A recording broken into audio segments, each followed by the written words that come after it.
Willy, tu m'entends bien, non, Willy? Oui, oui, très bien, très bien. Oui, Willy, je voulais que tu commentes cette actu.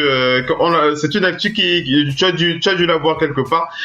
Il s'agit de Kobe Bryant, hein, Kobe Bryant qui s'est exprimé sur son introduction future au Hall of Fame.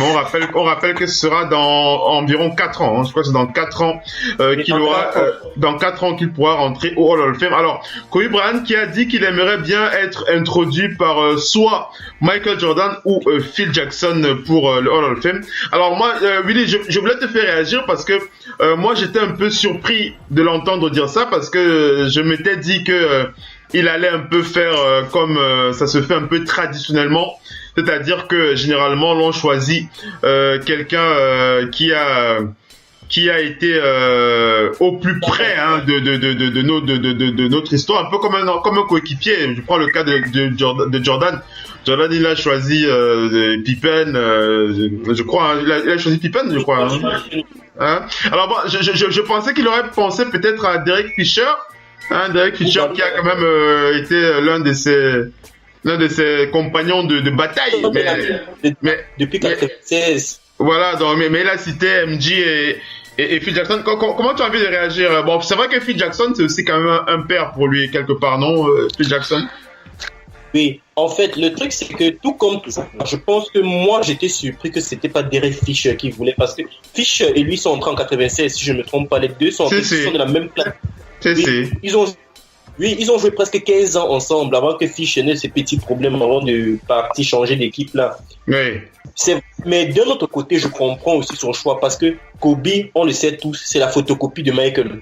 Michael.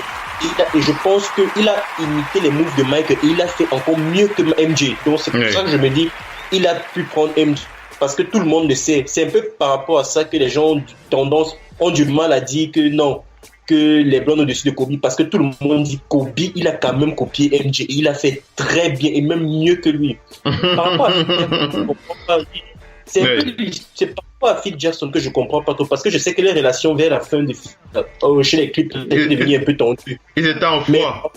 Ils étaient en froid. Phil Jackson avait écrit un livre où il a tiré sur Kobe quand même.